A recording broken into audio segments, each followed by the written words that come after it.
آج کی ویڈیو بہت اہم ہے۔ آج ہم بات کریں گے ڈرگ ایڈکشن کا علاج کیسے کیا جاتا ہے۔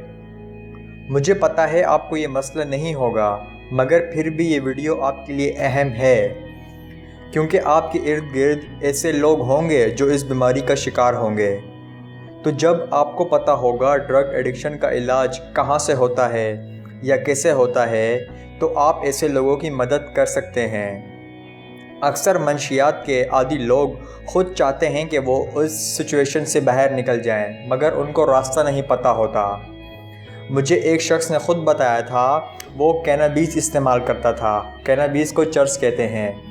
تو اس شخص نے مجھے خود بتایا تھا کہ وہ اپنی اس عادت سے بہت تنگ ہے اور وہ اسے چھوڑنا چاہتا ہے، مگر وہ ایک دن بھی چرس نہ پیے تو اسے اتنی فرسٹریشن ہو جاتی ہے کہ وہ گھر والوں سے لڑنا شروع کر دیتا ہے، وہ گھر میں برتن توڑنا شروع کر دیتا ہے۔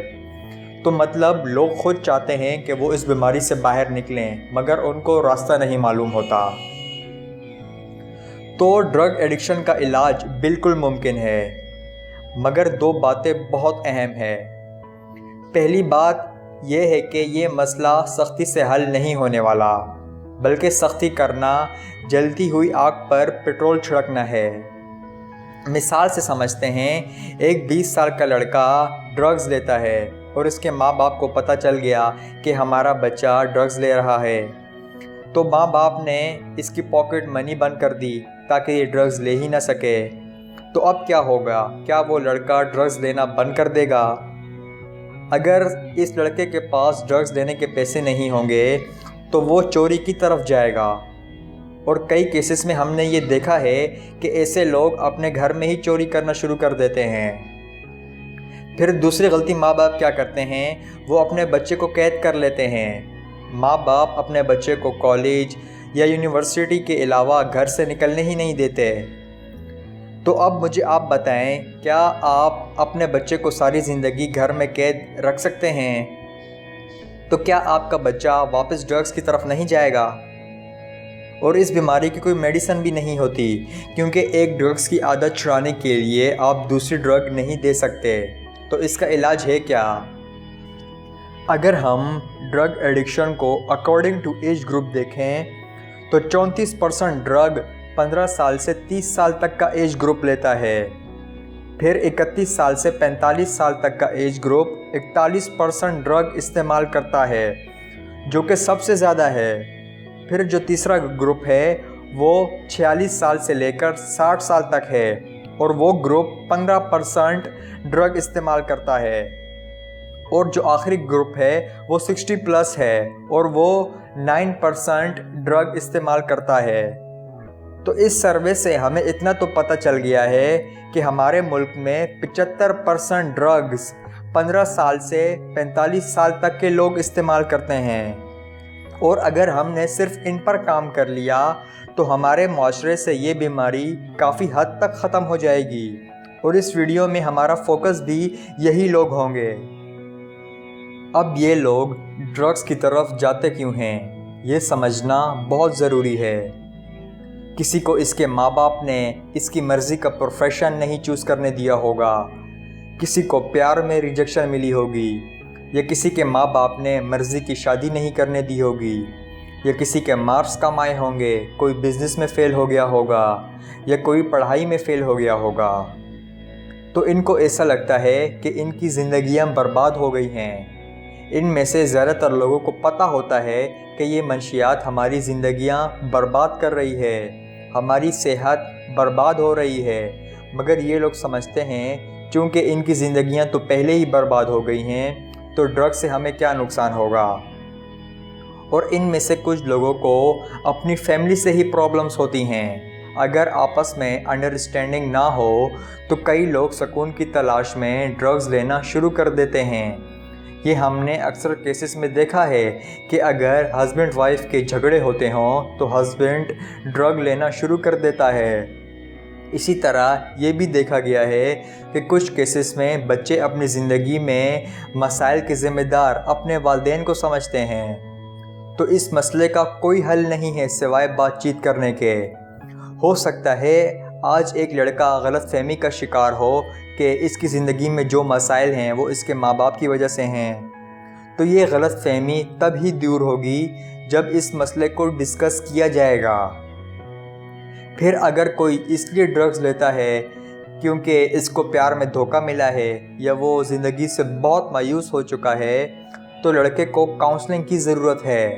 اسے سمجھانے کی کوشش کریں کہ ٹھیک ہے، تم نے بہت فیلئر فیس کیے ہیں، مگر اس کا مطلب یہ نہیں ہے کہ تمہاری زندگی ختم ہو گئی ہے۔ اسی طرح کسی کو پیار میں ریجیکشن ملی ہے تو ہم اس کو سمجھا سکتے ہیں کہ کسی انسان پر زندگی ختم نہیں ہو جاتی۔ آپ کاؤنسلنگ کے لیے پروفیشنل لوگوں کے سروس بھی لے سکتے ہیں۔ آپ کسی سائیکالوجسٹ کے پاس بھی جا سکتے ہیں، آپ کسی سائیکیٹرسٹ کے پاس بھی جا سکتے ہیں۔ پھر ایسا نہیں ہونے والا کہ آج آپ کسی کو سمجھائیں گے اور وہ کل سے ڈرگز لینا چھوڑ دے گا۔ ایسا کچھ نہیں ہونے والا۔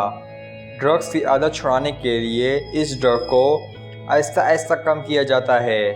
جیسے اگر کوئی انسان دن میں 10 سگریٹ پیتا ہے تو آج اس کو آپ 10 سگریٹ پینے کے لیے دے دیں، مگر اس کو یہ کہنا ہے کہ آج تو 10 سگریٹ دے دیے ہیں مگر کل سے 9 ملیں گی، اور اگلے ایک ہفتے تک دن میں 9 سے زیادہ سگریٹ نہیں پینی۔ پھر ایک ہفتے بعد آپ نے اس کو 8 سگریٹ دینی ہے، پھر اس کے ایک ہفتے بعد آپ نے اس کو دن میں 7 سگریٹ دینی ہے۔ تو مطلب اسی طرح آہستہ آہستہ ڈرگ کو کم کیا جاتا ہے، اور اس پورے پروسیس میں 6 منتھ سے 1 ایئر تک لگ جاتا ہے۔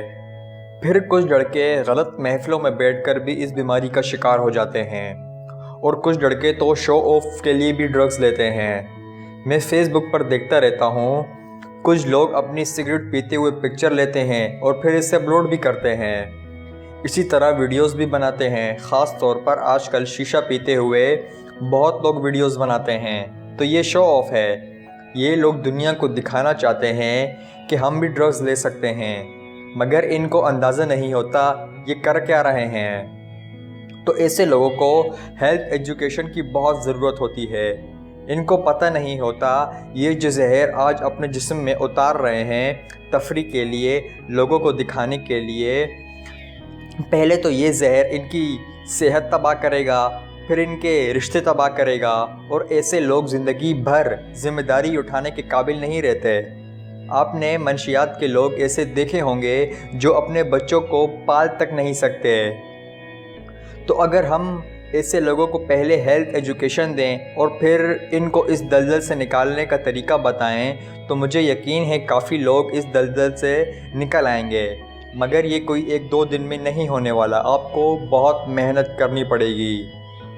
اب آخری بات، اگر ہم اس بیماری کو جڑ سے ختم کرنا چاہتے ہیں تو ہم سب کو اپنا اپنا کردار ادا کرنا ہوگا۔